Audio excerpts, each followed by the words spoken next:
Hello, Dad. Hello. There are a couple of things I'd like you to bring, if you would. Hard, soft or goats? No, I'm all right for cheese, thanks. I'd like a book of poetry, any anthology will do, and some pushpins. Pushpins? What are pushpins? Well, that's another thing I'd like you to do. Find out what pushpins are, then get some. How many? Enough to play a game of pushpin. And don't ask me how to play pushpin. Okay, some pushpins, but you don't know what they are for a game called pushpin that you don't know how to play. And the poetry. Okay, Dad.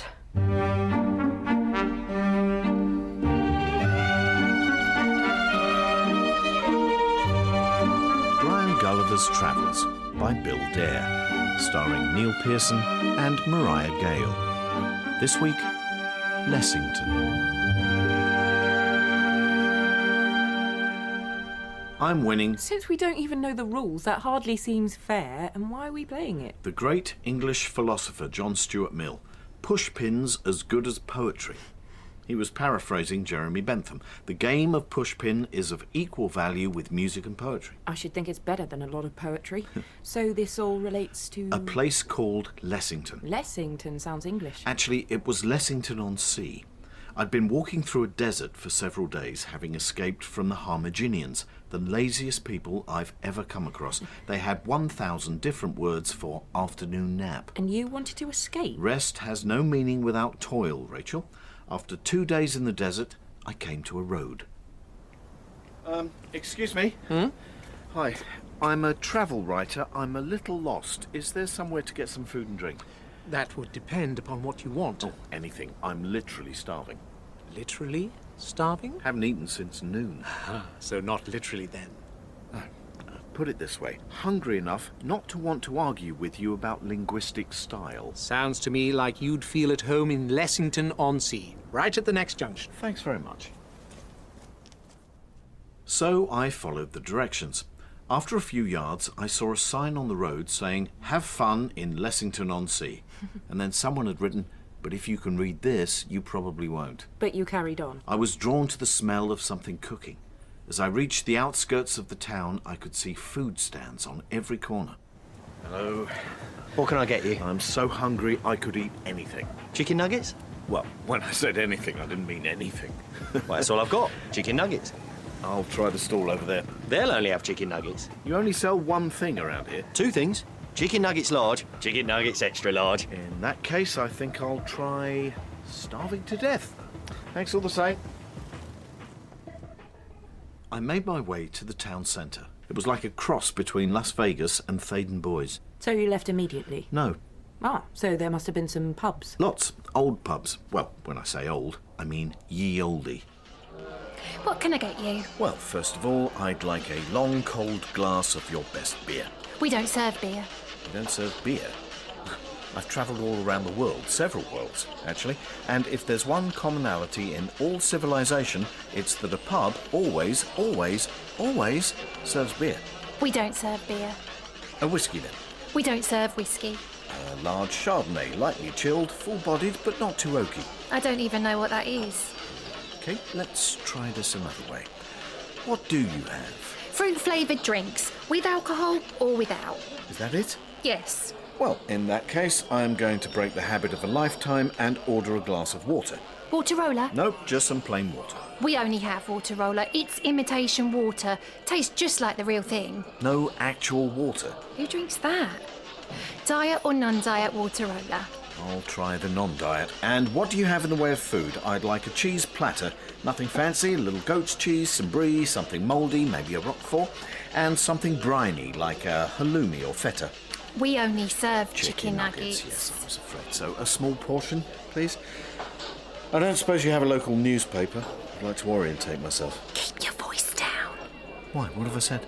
Can you meet me after my shift finishes? Yes, but why are we whispering? I can't tell you that now. Meanwhile, I would advise you to keep a low profile.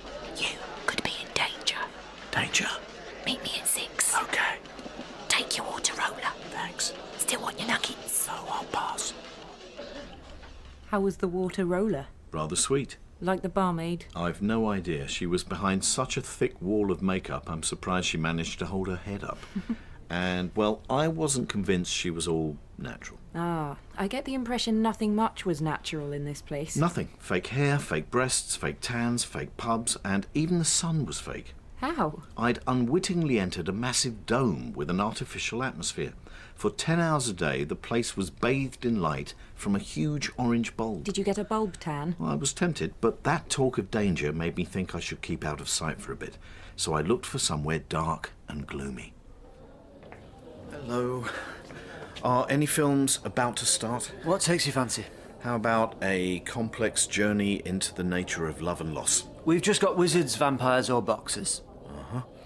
Well, I'll try a boxing film then. The boxer returns again, the boxer begins again, the boxer begins again, and then returns, and the boxer begins again, and then returns too.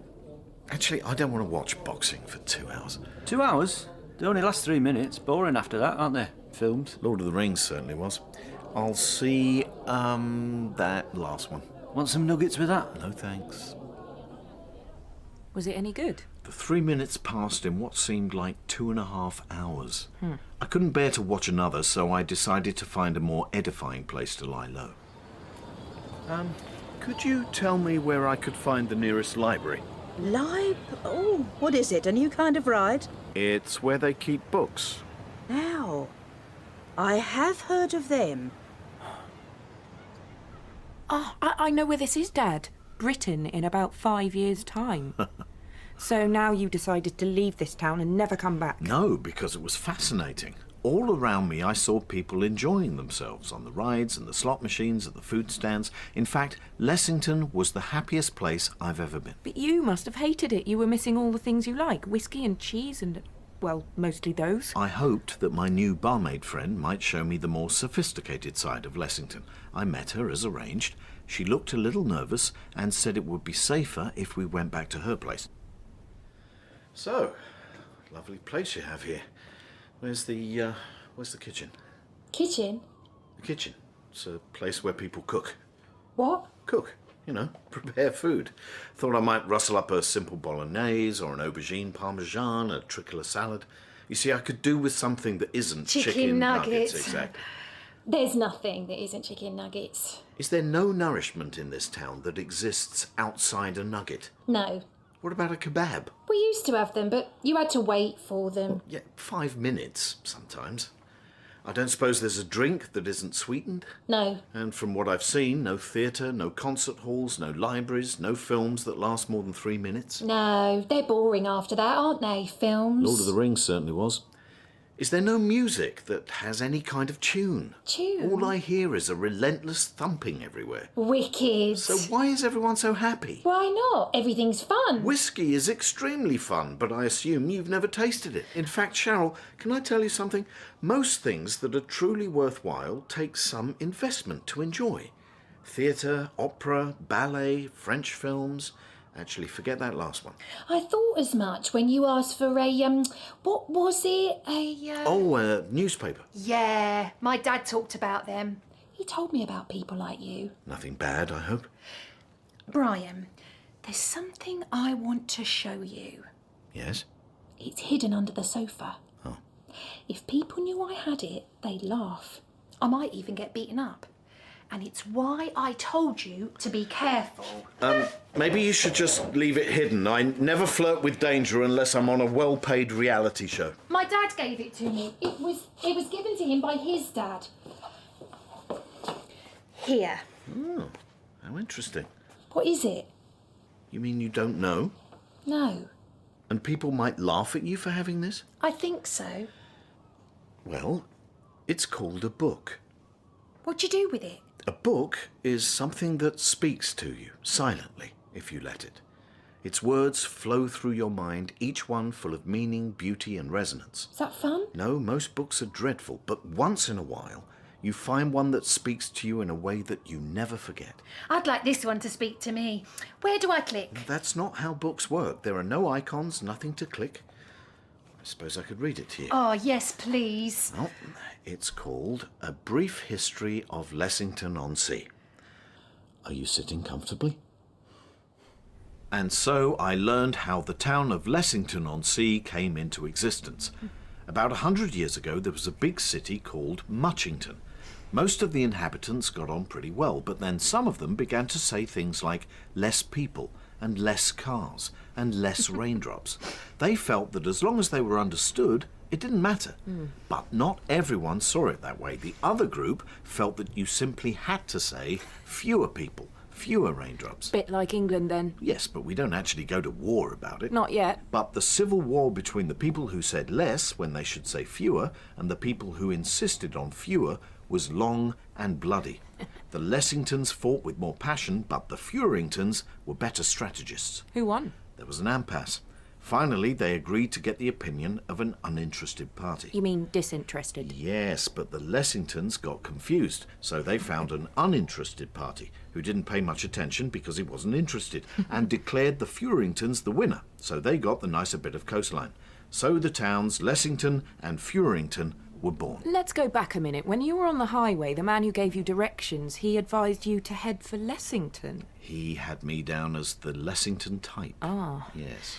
Because you said you were literally starving. That verbal bagatelle was enough for him to point me in the direction of a town that craved immediate pleasure at the expense of art and sophistication. That's really quite shaming, Dad. Not really. The philosophy of pleasure has an honourable history going back thousands of years. Bentham and Mill in England, Carvaka in India to Epicurus. Hugh Hefner. He's not really a philosopher. So, what did Sharol make of the book? Loved it. She was very grateful. Grateful enough to show that in a demonstrative way? Nothing demonstrative happened between Sharol and I, Sharol and me. although she did raise the subject. Would you like to spend the night here, Brian? Well, I don't have anywhere else to kip, so I graciously accept your invitation. Since you're not from here, you might think I meant that as an offer of sex. Oh. Well, I must admit, I assumed the light was on amber at the very least. No one has sex in Lessington. Unless they want kids. I would have thought the instant gratification of sensual pleasure would be... No, all that flirting and game playing, and that's before it gets physical. I've heard that some people on the outside go on for 20 minutes. Well, I have been known to be all done in 5. Too much effort. 4, Nah. 3. I want you to tell me about stuff like poetry. You know a lot about it? Yeah, I'm known as something of a literary type. Give me a poem. Well, let's see. Any poem? You must know loads. Oh, I do. I know quite a few. Go on. Okay, here's one. Come with me and be my love, and I'll compare thee to a summer's day. How do I love thee? Let me count the cannon to the right of us, and tigers burning bright, yet all at once, in a corner of some foreign field, rough winds do shake the host of golden daffodils that shall be forever England. Oh, wicked. It's a poem for all occasions. You can't go wrong with that one. I don't think I understood it, but I like the words. Well, that's the thing about poetry. Sometimes you understand it, sometimes it just floats around you like a gentle breeze. Look, Sharol, if you're interested in expanding your cultural experience, then how do you fancy coming with me to Furington? Do they have nuggets? Well, from what I gather from your book, Furington will be a cultural paradise with all manner of art and sophisticated pastimes. My guess is that once you've seen Furington, you'll never want to come back. That's quite a risk, Dad. You'd never been there. I was desperate for a decent dinner. So, after a night of non-stop, sleeping, Sharol and I set off along the highway to Furington. As we neared the outskirts, the first thing I noticed was a sign by the road. It said, upward inflection, and there was a line going through it. Presumably it was okay if you were asking a question? It didn't say. But there were more signs along the way, which, of course, Sharol couldn't read. What does that one say? That says, no split infinitives beyond this point. That one says, Furington welcomes careful apostrophizers. I don't get any of that. Oh, and that one says something really interesting. That one says, public house. And I do believe it's a gastropub. Now, Sharol, if you've only ever had sugary drinks and chicken nuggets, your taste buds are in for a treat. Greetings, barkeep. We are travellers long deprived of quality fare. Please may we have 2 long glasses of your finest cold beer. All our ales are served at cellar temperature. We'll try one then. We have a range of authentic, locally brewed, cask-conditioned, non-filtered, non-pasteurised ales with no added nitrogen or CO2. Well, what would you recommend? If you're in a pensive mood, you could try a glass of ennui. Ennui? Who's we? Or you could have a glass of old cognitive dissonance. Is that nice? No, but you'll convince yourself that it is. Or how about a pint of quiet moment contemplating the aesthetic contradictions of a rosebush in autumn? The full list is here. We'll have 2 pints of the quiet moment contemplating the aesthetic contradictions of a rosebush in autumn. With ice and a straw. It takes 20 minutes to pull. Are you taking the Michael? Best to try a drop first. After you, Sharol. Okay, bottoms up. Not too bad, I suppose. No. You see, Sharol, with a real ale, one takes a sip, then one lets it rest in the mouth for a moment, while one's olfactory system picks up the aroma of the hops and barley and sends a message of exquisite pleasure to the brain. Like so. Oh, God! Call an ambulance! Do you have a wine list? Did someone say wine? Yes. I'm the sommelier. You don't smell that bad. We'd just like a glass of house white. Is that a vineyard? No, we'd just like some of your most popular wine. Oh, but you must consider our full range. Let's begin with the grapes, and we'll start with the A's. Edani, Alrica, Albalonga. Tell you what, while we look at the wine list, perhaps we'll just have a glass of water. Did someone say water? Let me advise you, I'm the hydrolia. Hydrolia? Hi, Jolia. I'm Sharol. Just a couple of waters, please. Which mix of nitrates and phosphates does Sir prefer? Here we go. Sounds like you were at the pub for quite a while. It took us an hour to get the water and another hour to get the cheese. How was it? Challenging. But I persevered because I've learned to approach new cultural experiences with an open mind. After the pub, I took Sharol to a concert hall for her first foray into the world of serious music. I thought you said there'd be a tune. It's experimental. What are they trying to find out? Our pain threshold? Give it time. It's just a load of banging. Sorry. When you understand the context, it starts to have some meaning. I'm just guessing, but the arrhythmic percussion, for example, might be exploring the rules encoded in the subconscious that shape our aesthetics, leading us to consider why we find beauty in the juxtaposition of rhythm and melody. Really? That's what it says in the programme. Shh. It's been going on for over 3 minutes. Only another 4 hours to go. I'm hungry. You should have had the cheese. It tasted like puke. Shh, quiet. Yeah, all right. Keep your tights on. Will you be quiet? Why, are we stopping you from pretending to enjoy it? Let's go, Brian. What, miss the ending? You weren't doing very well with broadening Sharol's horizons. Well, they weren't the sort of horizons I was used to. Speaking of horizons, I took Sharol to see her first ever sunset, but after 3 minutes she suggested seeing the rest on catch-up, so we headed to our hotel. And how are you paying for all this? That involved a small ruse. In the local paper, the Furington Review, there was an article about an anonymous street artist. So I went round telling people I wasn't him. The more I denied being him, the more convinced they were that I must be the man. And that did it. Someone offered me a fortune to draw a picture on a napkin. You lived in luxury. Well, we would have done, but we couldn't face the food. But although our stomachs were empty, I wanted to feed our minds. I took Sharol to her first bookshop. I was just explaining that in bookshops it's never possible to find the book you're actually looking for when we witnessed a rather nasty incident. Higher! Oh, the till's empty! I don't want any money. What books you got? You can see for yourself. We have an extensive and eclectic range of biographies, novels, poetry, plays. You, get me the lyrical ballads, now. You, I want all the romantic verse on the shelves. Don't fob me off with the metaphysicals, and I don't want any blank verse, neither. Either? Sorry, either. Oi, you! Yeah? Come here. We're just browsing. Anything pastoral, put here. Sonnets, here. Ballads, there. Okay. And I don't want any nonsense. No, we wouldn't dream of it. I mean, no nonsense verse. Oh, sorry, misunderstood. Hey, you got a lot of makeup on. I like to make an effort. You look like a right slapper. Oi, you want some? Sharol, leave it. Say that again, mate. Come on, then. I take it the robber didn't stand a chance against Sharol. The Furingtons had the edge intellectually, but when it came to bar fights, they were completely outclassed. The robber was neutralised. Were you hailed as heroes? We thought we might be at least thanked, but no.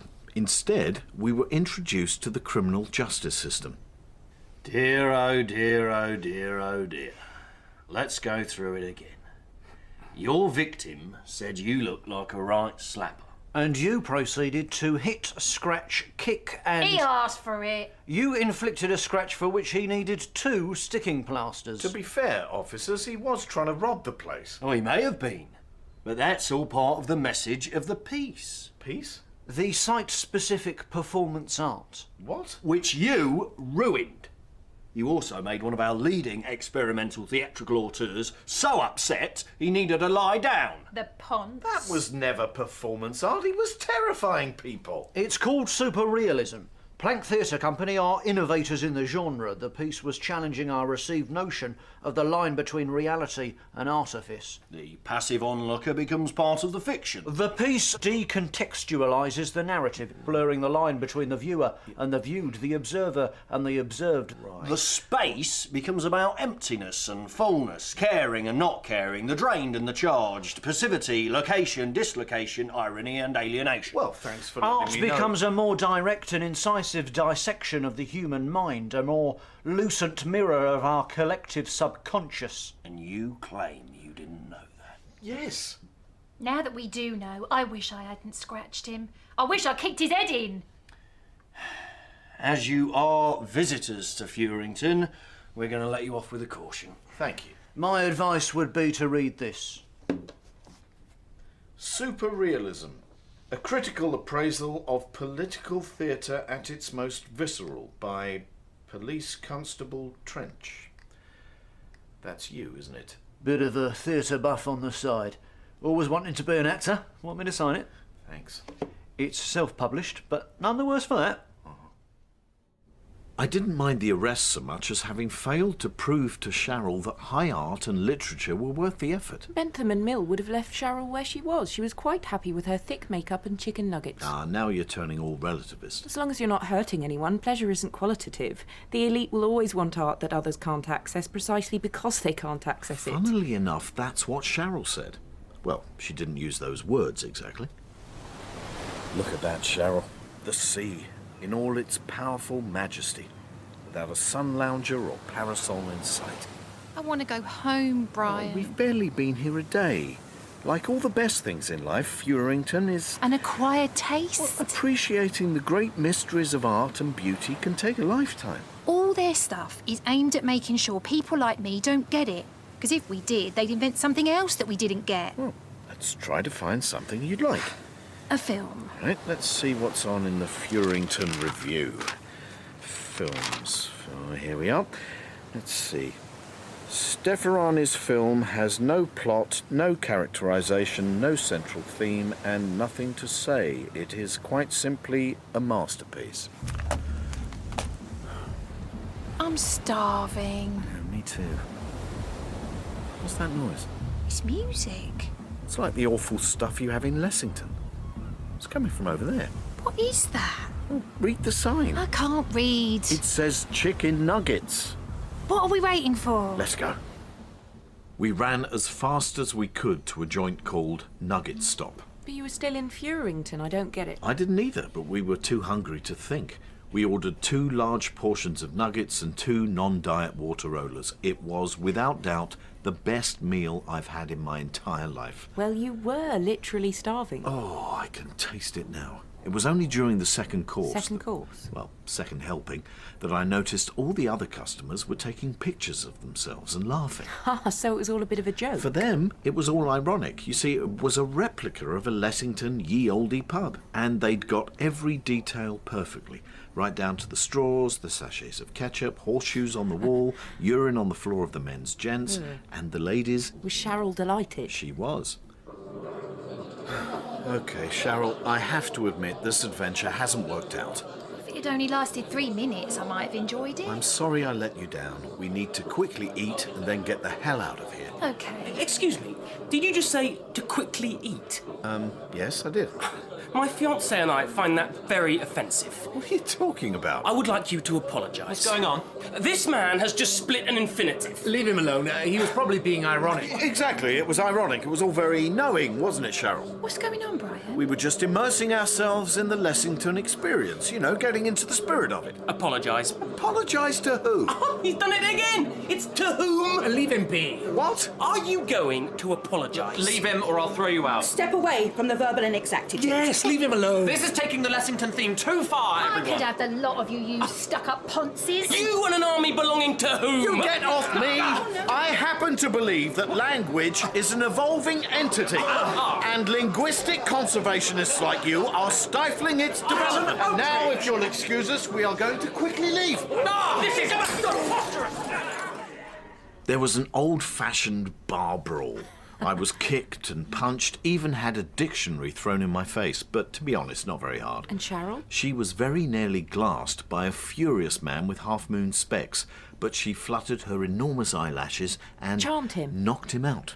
We tried to make a run for it, but we encountered a couple of old acquaintances.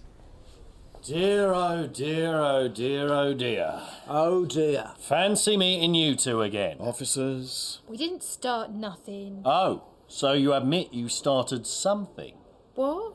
And you, sir, do you admit to causing grievous harm to an infinitive? Yes. And using a pronoun without due care and attention? Yes. These are very serious barbarisms.